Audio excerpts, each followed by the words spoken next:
तो दोस्तों आज का जो चैप्टर है वो है वृत्त, और ये कक्षा 10 गणित अध्याय नंबर 10 और चैप्टर नंबर वृत्त है। ठीक है, तो सबसे पहले वृत्त के बारे में हम जानेंगे चीज़ों को। वृत्त के सभी चीज़ों को हम पढ़ेंगे जो इस चीज़ में हमें हेल्प करेगी। उसके साथ ही साथ इसका जो प्रमेय है 10.1 उसको भी हम अच्छे से सीखेंगे, जानेंगे, और प्रश्नावली 10.1 को पूरा सॉल्व करेंगे। ठीक है, तो वीडियो को अभी कर दो लाइक, क्योंकि आप बाद में भूल जाते हो। तो सबसे पहले देखो, चैप्टर का नाम क्या है? वृत्त। आप बोलोगे सर ये तो पहले ही से ही हमें पता है, अब वृत्त में हम कौन सी नई चीज़ें सीख जाएंगे जो हमने पहले नहीं सीखी हैं? तो देखो, चीज़ें बहुत सी होती हैं और हमें समय के साथ साथ हमें चीज़ें मिलती जाती हैं और हम उसे सीखते जाते हैं। जो पहले कुछ चीज़ें हमने सीखी हैं उसको भी हम पहले से एक बार रिकॉल कर लेते हैं कि भाई वृत्त होती क्या है। ठीक है, सो सबसे पहले आपको पता है, एक अगर आप बिंदु ले लेते हो, ये जो बिंदु ले लिया मैंने, इसे हम क्या बोलते हैं? केंद्र। ठीक है, केंद्र बोल देते हैं। और बिंदु से एक थोड़ी सी दूरी ले ली मैंने, एक दूरी ले ली, इस दूरी को मैं क्या बोलूँगा? त्रिज्या। अब इस दूरी पर देखो, यहाँ पर आपने रस्सी बांधी, रस्सी का नोक यहाँ रखा और इसको पकड़ के यूं गोल घुमा दिया, यूं गोल घुमा दिया। ठीक है, तो ये जो गोल बना है, गोल नहीं बोल सकते हम, तो ये जो बना है कागज पर यूं, इसे हम क्या बोलते हैं? वृत्त। इसको हम वृत्त बोलते हैं। और ये जो है, ठीक है, अगर मैं आपको बताऊं ये क्या है, ये तो हमारा केंद्र बना। अगर इस ओ बिंदु को हम क्या बोलते हैं? केंद्र। और ये जो हमने खींचा है, ये जो टोटल ये जो हमारा है, इसे हम क्या बोलते हैं? इसे हम बोलते हैं परिधि। परिधि मतलब कितनी, जो ये जो टोटल गोलनुमा दूरी है, इसे हम क्या बोलते हैं? परिधि। ठीक है, और इस पूरी चीज़ को हम क्या बोलते हैं? वृत्त बोलते हैं। अब ये जो चीज़ है यहाँ से लेकर यहाँ तक, इस बिंदु को मैं कुछ नाम दे देता हूँ, पी नाम देता हूँ। ये जो मेरा ओपी है, इस ओपी को हम क्या बोलते हैं? त्रिज्या। इसको त्रिज्या बोलते हैं। और इसे आर से प्रदर्शित किया जाता है, छोटे वाले आर से। आर से इसलिए प्रदर्शित किया जाता है क्योंकि त्रिज्या को हम बोलते हैं अंग्रेजी में रेडियस। रेडियस के लिए आर आता है, तभी त्रिज्या को हम आर से प्रदर्शित करते हैं। ठीक है, तो त्रिज्या कहते किसे हैं? केंद्र से परिधि तक की दूरी को त्रिज्या कहा जाता है। केंद्र से परिधि तक की दूरी को क्या कहते हैं? त्रिज्या कहते हैं। ठीक है, अब आपके मन में और एक चीज़ आ रही होगी। देखो, मैंने इसको और जोड़ दिया। देखो, ये परिधि है, ये परिधि है। परिधि से परिधि को मिला है वह रेखा जो परिधि से परिधि को मिलाती है और केंद्र से होते हुए जाती है। इसको मैं क्यों बोल देता हूँ? वह रेखा जो परिधि से परिधि को मिलाती है परंतु केंद्र से होते हुए जाती है, उसे हम बोलते हैं व्यास। उसे हम क्या बोलते हैं? व्यास। आपसे क्वेश्चन में पूछ सकता है, व्यास और त्रिज्या में क्या संबंध है? आपसे ये सवाल कोई पूछ सकता है, अरे भैया बताओ, व्यास और त्रिज्या में क्या संबंध है? और व्यास को प्रदर्शित किया जाता है डी से। किससे प्रदर्शित किया जाता है? डी से। डी से क्यों प्रदर्शित किया जाता है? क्योंकि व्यास को अंग्रेजी में बोलते हैं डायामीटर, इसीलिए डी से प्रदर्शित किया जाता है। ठीक है, अब अगर व्यास की बात की जाए, देखो आपने यहाँ से बोला ये त्रिज्या होती है, ये त्रिज्या हुई है ना, यहाँ पर भी आर है, यहाँ पर भी आर है, तो यहाँ से लेकर यहाँ तक आर है, यहाँ से लेकर यहाँ तक आर है। कितने आर हुए? 2 आर। तो जो डी होता है ना, वो 2 आर के बराबर होता है। यानी कि जो व्यास होता है वो त्रिज्या का दुगना होता है। ठीक है, अगर यानी कि त्रिज्या जो होती है वो व्यास की आधी होती है। ये सब चीज़ें हम यूज़ करेंगे। यानी कि जो डी का मान होता है वो, सॉरी, जो आर का मान होता है, सॉरी, जो आर का मान होता है वो D/2 होता है। ये संबंध है। इन चीज़ों के बारे में थोड़ा और विस्तार पे जाते हैं। अच्छा, वृत्त ही क्यों कहते हैं ये भी थोड़ा जान लो। ये जो हमारा केंद्र हुआ ना, अब यहाँ से यहाँ तक की दूरी, ये जो दूरी है, ये जो दूरी है, ये जो दूरी है, ये जो दूरी, ये सब त्रिज्या हैं। इन सब का मान r के बराबर होता है। इन दूरियों का मान समान होगा। जब जब आप केंद्र से परिधि को मिलाओगे ना, इन सब की दूरी समान होगी। अगर इस P ये O मान लो, O ये P, ये जो OP है वो किसके बराबर होगी? OQ के। ये कुछ T मान लो, किसके बराबर होगी? OT के। मतलब केंद्र से परिधि की दूरी, कहीं पर भी कोई बिंदु ले लो और उसको मिला दो तो वो त्रिज्या के बराबर ही आएगा। ये खास बात होती है वृत्त में। ठीक है। तो त्रिज्या जितनी भी होती हैं वृत्त की, सभी त्रिज्याएं बराबर होती हैं किसी एक वृत्त की। ठीक है ना। तो ये वृत्त में जो त्रिज्या होती है वो बराबर होती है। ये चीज़ पता चल गई, व्यास पता चल गया, त्रिज्या पता चल गई। अच्छा, और एक चीज़ भी है। और एक चीज़ क्या है? जीवा। इसे हम जीवा बोलते हैं। आप बोलोगे सर इसे जीवा क्यों बोल रहे हैं? तो देखो, जीवा क्या होती है? परिधि से परिधि को मिला रहा है किंतु केंद्र से होता हुआ नहीं जा रहा है। वह रेखा जो परिधि से परिधि को मिलाती है परंतु केंद्र से होता हुआ नहीं जा रहा है। जा रहा है क्या टच करते हुए? इसको नहीं जा रहा है। तो वह रेखा जो परिधि से परिधि को मिलाए उसे हम जीवा कहेंगे, जो केंद्र से होता हुआ ना जाए। ठीक, तो उसे हम क्या बोलेंगे? जीवा। तो जीवा भी पता चल गया हमें, त्रिज्या भी पता चल गई, वृत्त के बारे में जान गए, केंद्र क्या होता है वो जान गए, परिधि क्या होती है हम जान गए। अब लगे हाथ कुछ चीज़ें और जान लेते हैं। जैसे वृत्त का क्षेत्रफल। ठीक है, वृत्त का क्षेत्रफल ए मतलब एरिया, ए बराबर क्या होता है? पाई आर स्क्वायर। ठीक है, सूत्र याद रखिएगा। और एक आएगा आपके पास वृत्त की परिधि। परिधि मैंने अभी आपको बताया था ना, ये जो चीज़ है ना इसे हम क्या बोलते हैं? इस दूरी को हम बोलते हैं परिधि। तो जो परिधि है, परिधि को अंग्रेजी में सी से प्रदर्शित करते हैं और इसका सूत्र होता है 2 पाई आर। तो ये दो सूत्र याद कर लीजिएगा, एक क्षेत्रफल वाला, एक परिधि वाला। ठीक हो गया? इतना है समझ में आपको? ठीक है। अब पाई का मान बच्चे यूज़ करते हैं 22/7।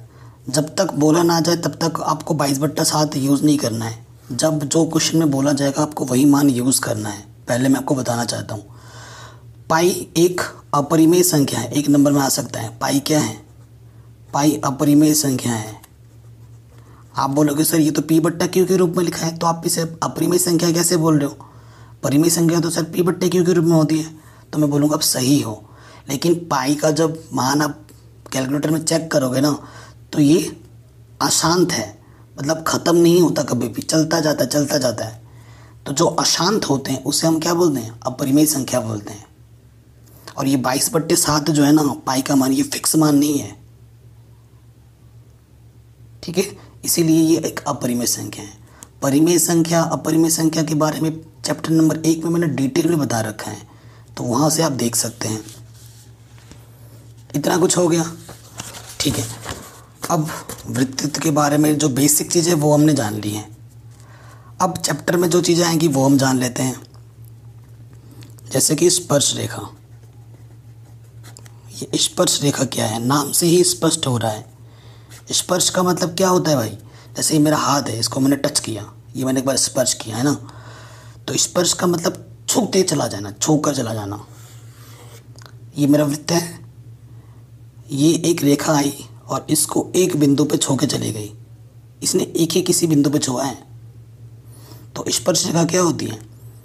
वह रेखा जो वृत्त के किसी एक बिंदु को छूती हुई चली जाए। मान लेते हैं ये बिंदु P है। वह रेखा जो वृत्त के किसी एक बिंदु को छूती हुई चली जाती है उसे हम स्पर्श रेखा कहते हैं। छूती की जगह आप स्पर्श भी लिख सकते हो। वह रेखा जो वृत्त के किसी एक बिंदु को स्पर्श करती हुई जाती है उसे हम स्पर्श रेखा बोलते हैं। ठीक, समझ में आया? अब आपसे क्वेश्चन पूछा सकता है एग्जामिनर। ये अब बात करते हैं छेदक रेखा की। छेदक रेखा का मतलब ये मत समझना छेद करते हुए जाएगा, है ना, एकदम होल बना देगा, ऐसा नहीं है। छेदक रेखा का मतलब होता है काटते हुए जाएगा, जैसे ये। और छेदक रेखा एक बिंदु पे नहीं, दो बिंदु पे काटता है, यहाँ पर, यहाँ पर। ये हमारी क्या हुई, छेदक रेखा। ठीक है, ये हुआ, ये मेरा छेदक रेखा हुआ, ये हुआ, ये हुआ, ये सब मेरे क्या है, छेदक रेखा है। तो छेदक रेखा उस रेखा को कहा जाता है जो वृत्त को दो बिंदुओं पर काटती है, प्रतिच्छेदित करती है। ठीक है, छेदक रेखा आप किसे बोलेंगे कि वह रेखा जो वृत्त को दो बिंदुओं पर प्रतिच्छेदित करते हुए जाती है, उसे हम छेदक रेखा कहते हैं। ठीक है, आया समझ में छेदक रेखा के बारे में। तो छेदक रेखा के बारे में भी हम जान गए। सो एनसीईआरटी का जो टॉपिक है वृत्त की स्पर्श रेखा है वो भी हो गया। अब इसे पढ़ लीजिए, किसी वृत्त की स्पर्श रेखा वह रेखा है जो वृत्त को केवल एक बिंदु पर प्रतिच्छेद करती है। ठीक है, हम पढ़ चुके हैं, ये बता दिया है मैंने। फिर देखिए, जो मैं बोल रहा था कि एक बिंदु से अनंत अनंत स्पर्श रेखाएं खींची जा सकती हैं।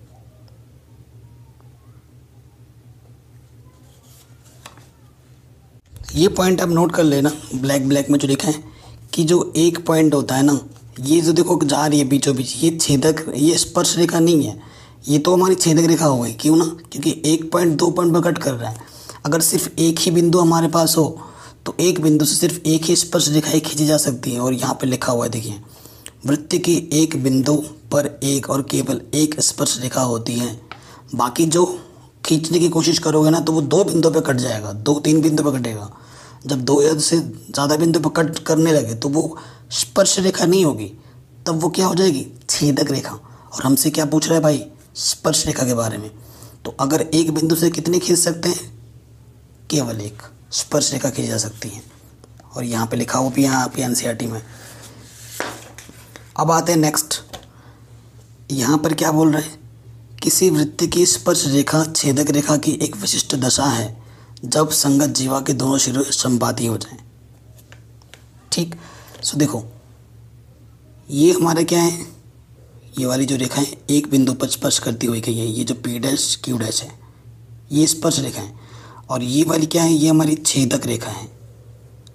ठीक है, इनके समांतर जब खींचते जाओगे तो यहाँ पे जो आएगा, ये जो पी डैश क्यू डैश है और ये P double dash Q dash है, ये दोनों आपस में क्या हो जाएंगे, समांतर। यही बोल रहे हैं। तो स्पर्श बिंदु स्पर्श रेखा के बारे में हम सीख चुके हैं। अब हम आ रहे हैं इस प्रश्नावली को करने से पहले प्रमेय 10.1 पर ढंग से पढ़ना। प्रमेय 10.1 क्या कहती है, वृत्त के किसी बिंदु पर स्पर्श रेखा स्पर्श बिंदु से जाने वाली त्रिज्या पर लंब होती है।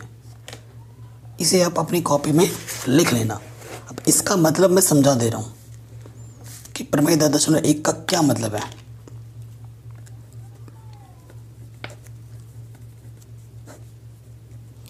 प्रमेय 10.1 क्या कहती है, अगर आपके पास कोई वृत्त है, ये मेरा वृत्त है ना, ये मेरा वृत्त है, ये मेरे वृत्त का केंद्र है, ये मेरे वृत्त का क्या है, केंद्र है। इस केंद्र को मैं ओ बोल देता हूँ। अब इस पर मैंने एक स्पर्श रेखा खींची, यहाँ पर एक बिंदु पर टच करते हुए, माना ये बिंदु टच बिंदु पी है, ये स्पर्श बिंदु है पी, और इसको रेखा का नाम देता हूँ मैं टी पी, और ये मेरा क्या है, टी पी, स्पर्श रेखा।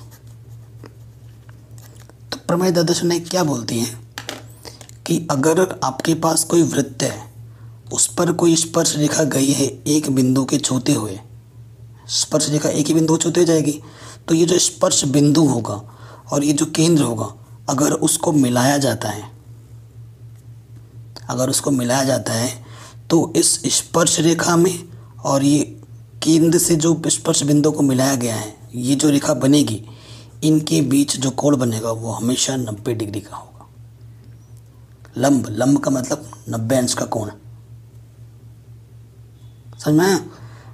कोई वृत्त होगी जिसकी स्पर्श रेखा होगी तो एक स्पर्श बिंदु होगा स्पर्श बिंदु से जब केंद्र को मिलाया जाएगा तो स्पर्श रेखा और इस रेखा के बीच का जो कोण बनेगा वो हमेशा 90 अंश का बनेगा, लंब होगा।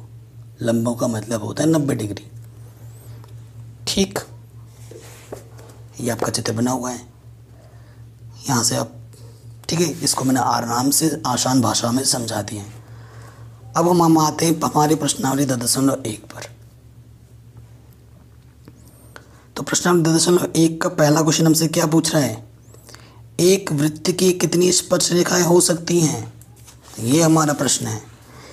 ठीक है, तो आंसर पे आ जाते हैं हम। क्वेश्चन तो है ही आपके सामने, एक वृत्त की कितनी स्पर्श रेखाएं हो सकती हैं, भाई बताओ जरा। 1, यहाँ 2, 3, 4, ऐसे तुम बनाते रहोगे, ख़त्म नहीं होगा कभी भी। तो सीधा सीधा जो इसका उत्तर है वो क्या है, अनंत या फिर अनेक, अपरिमित रूप से अनेक, या फिर सीधा सीधा लिख देना अनंत। इसका आंसर क्या लिख दोगे आप, अनंत। ठीक है, आराम से आया समझ में, ये क्वेश्चन हो गया। अब आ जाओ दूसरे प्रश्न पर, इन रिक्त स्थानों को हमें भरना है। सो हमसे पहला क्वेश्चन में क्या बोल रहे हैं, रिक्त स्थानों की पूर्ति कीजिए। पहले में बोल रहे हैं किसी वृत्त की स्पर्श रेखा उसे डैश बिंदुओं पर प्रतिच्छेद करती है। स्पर्श रेखा एक ही बिंदु पर प्रतिच्छेद करती है, अभी हमने पढ़ा था। ठीक है, ये जो वृत्त है, ये जो स्पर्श रेखा है, कितने बिंदुओं पर प्रतिच्छेद करती है, केवल एक। सो उत्तर क्या होगा, केवल एक बिंदु पर। दूसरे का फर्स्ट का जो आंसर होगा वो होगा केवल एक बिंदु पर स्पर्श करती है स्पर्श रेखा, है कि नहीं। ये हमारा क्या है, स्पर्श बिंदु। तो ये क्वेश्चन भी हमारा आराम से बन गया, दूसरे का फर्स्ट। ठीक है, अब आते हैं दूसरे के सेकंड पर।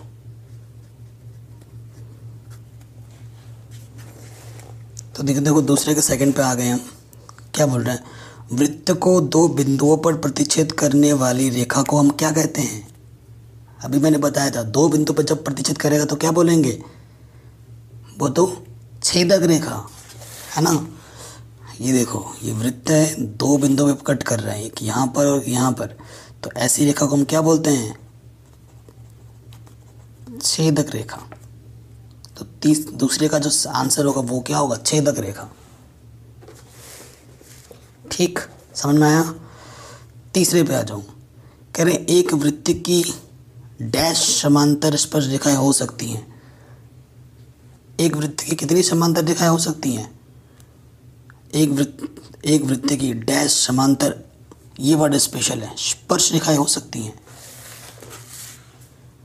स्पर्श रेखा ये एक बिंदु पर टच करते हुए गया, यहाँ पर टच करते हुए गया, तो केवल दो हो सकती हैं। आंसर क्या होगा, दो।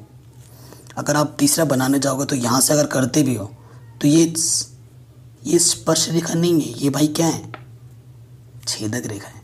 और ये हमारा स्पर्श रेखा केवल एक बिंदु पर टच कर रहे हैं, एक बिंदु पर टच कर रहे हैं, हाँ।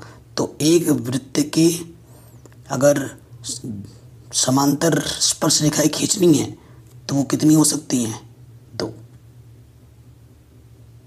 ठीक है, तो ये थर्ड का आंसर था। अब हम आते हैं फोर्थ वाले पे। कह रहे हैं वृत्त तथा उसकी स्पर्श रेखाएं के उभयनिष्ठ बिंदु को क्या कहते हैं।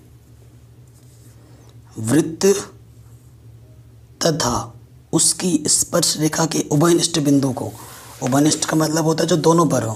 पहले देखो वृत्त बनाओ, वृत्त बनाया और उसका जो स्पर्श रेखा है, ये स्पर्श रेखा ये यहाँ पर टच करते गया, ये जो बिंदु वृत्त पर भी है और ये बिंदु स्पर्श रेखा पर भी है, तो इस बिंदु को हम क्या बोलते हैं, स्पर्श बिंदु।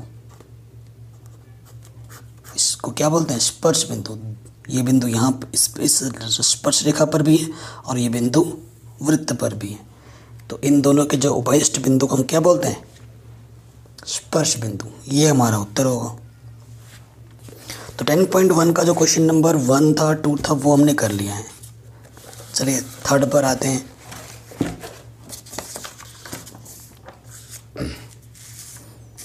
बाकी सभी चैप्टर मैंने करा रखे हैं, लिंक्स मिल जाएगी आपको डिस्क्रिप्शन पे। थर्ड क्वेश्चन पे आते हैं। थर्ड क्वेश्चन में क्या बोल रहे हैं, 5 सेंटीमीटर त्रिज्या वाले एक वृत्त के बिंदु P पर स्पर्श रेखा PQ केंद्र O से जाने वाली एक रेखा से बिंदु Q पर इस प्रकार मिलती है कि OQ 12 है, PQ की लंबाई ज्ञात कीजिए। ठीक है, और ये कौन सा उत्तर सही होगा वो हमें बताना। 4 ऑप्शन दे रखे, कौन सा सही है वो बताना। तो मेन चीज़ है, क्वेश्चन को पढ़ो। 5 सेंटीमीटर की त्रिज्या है एक वृत्त की, और जो स्पर्श बिंदु है वो P है। स्पर्श रेखा PQ केंद्र O से जाने वाली एक रेखा से बिंदु Q पर इस प्रकार मिलती है कि जो हमारा OQ है वो 12 है, तो PQ की लंबाई ज्ञात करनी है। चलिए क्वेश्चन को पढ़ते हैं और चित्र बनाते हैं। एक हमारे पास क्या है, वृत्त है, ठीक है, जिसकी त्रिज्या कितनी है, 5 सेंटीमीटर है। 5 सेंटीमीटर त्रिज्या वाले एक वृत्त के बिंदु P पर स्पर्श रेखा PQ। पहले हम एक स्पर्श रेखा बनाते हैं। ये P जो मेरा है वो स्पर्श बिंदु है, ठीक है। P पर स्पर्श रेखा PQ केंद्र O, यहाँ पर O है, यहाँ पर फिर Q होगा। त्रिज्या हमारी कितनी है, त्रिज्या हमारी बोली है 5 सेंटीमीटर। ये हमारा केंद्र से स्पर्श बिंदु की जो दूरी है उसी को त्रिज्या होती है, ठीक है। ये 5 सेंटीमीटर दे रखा है। और हमें OQ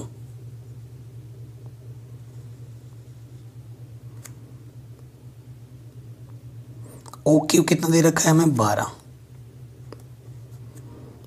ठीक है। तो हमें PQ की लंबाई ज्ञात करनी है। PQ की लंबाई ज्ञात करनी है, ये वाली लंबाई, ठीक है। तो देखिए अब हमें देखेंगे, चूंकि प्रमेय 10.1 के अनुसार यहाँ पर जो कोण P होगा वो कितना होगा, 90 डिग्री होगा। ये बताना ज़रूरी है, 90 डिग्री होगा। अतः त्रिभुज OPQ एक समकोण त्रिभुज है, इसलिए पाइथागोरस प्रमेय से। अब जब ये भाई समकोण है तो समकोण वाले में आप क्या लगा सकते हो, पाइथागोरस प्रमेय। ये 90 है, 90 के सामने वाला क्या होता है, कर्ण, ठीक है। ये नीचे लेटा हुआ इसे हम क्या बोलेंगे, आधार। और ये जो लंबा खड़ा होता है इसे हम क्या बोलते हैं, लंब। पाइथागोरस प्रमेय क्या कहती है, कर्ण का वर्ग बराबर जो होता है वो होता है आधार का वर्ग प्लस लंब का वर्ग। कर्ण हमारा है 12, 12 का वर्ग। आधार हमारे पास पता नहीं, आधार हमें ज्ञात करना है। और लंब हमारे पास है 5, कर्ण 12, ठीक है। 12 का वर्ग 144। आधार मेरे पास क्या है, PQ। और 5 का वर्ग क्या होता है, 25। ये प्लस का इधर आके क्या होगा, माइनस का। तो घटाएंगे 144 में से 19 और 25 घटाएंगे तो क्या आ जाएगा, 119 PQ का वर्ग। हमें PQ निकालना है, तो PQ निकालने के लिए हमें क्या करना पड़ेगा, वर्गमूल। तो ये वर्गमूल लग गया, ठीक है। प्लस में ही लेंगे क्योंकि दूरी का मान कभी भी ऋणात्मक नहीं होता है, क्योंकि वर्गमूल लेने पे प्लस माइनस लेते हैं ना, तो हमें यहाँ प्लस का ही लेना है, माइनस का नहीं लेना है। क्यों, क्योंकि दूरी कभी भी माइनस में नहीं होती है। तो जो PQ का मान होगा वो कितना होगा, √119, ठीक है। तो जो ऑप्शन नंबर डी है हमारा वो सही हो जाएगा, ठीक। अब आ जाओ नेक्स्ट क्वेश्चन में। अब हमें एक चित्र बनाना है। कह रहे हैं एक वृत्त खींचिए और एक दी गई इस रेखा के समांतर 2 ऐसी रेखाएं खींचिए कि उनमें से एक स्पर्श रेखा हो तथा दूसरी छेदक रेखा हो। फिर से ध्यान से पढ़िए, एक वृत्त खींचिए और एक दी गई रेखा के समांतर, समांतर बोल रहे हैं, एक रेखा दी गई है, दो और ऐसी रेखा खींचनी है उनमें से एक स्पर्श रेखा हो और दूसरी छेदक रेखा हो। बड़ा आसान है। देखिए क्वेश्चन नंबर, ये हमारा 4th है। ये हमारे पास एक वृत्त है जिसका केंद्र यहाँ O है, ठीक है। सो ये एक हमारी दी हुई रेखा है, इसके समांतर हमें दो रेखा और खींचनी है। इसके समांतर, इसी रेखा के समांतर एक खींचनी है मेरी को स्पर्श रेखा है। ये मेरी स्पर्श रेखा है जो आपस में क्या हो, समांतर हो। और इसी के समांतर और एक खींचनी मेरे को छेदक रेखा है। छेदक रेखा आपको पता है ना, दो बिंदुओं पर विभक्त करते हैं और स्पर्श बिंदु एक पॉइंट पर। और ये वाला जो ग्रीन वाला मैंने बनाया ये मेरी दी गई रेखा है। आ गया आंसर। तो आशा करता हूँ ये जो प्रश्नावली है और ये चैप्टर का जो इंट्रोडक्शन है वो आपको समझ में ज़रूर आया है। अगर ऐसा है तो प्लीज़ वीडियो को लाइक कर दो और हर जगह शेयर करो। डिस्क्रिप्शन में मैंने दे रखे हैं हर वीडियो के लिंक्स, उसको ज़रूर देखो ऑनलाइन प्लीज़, पूरा। Thanks for watching.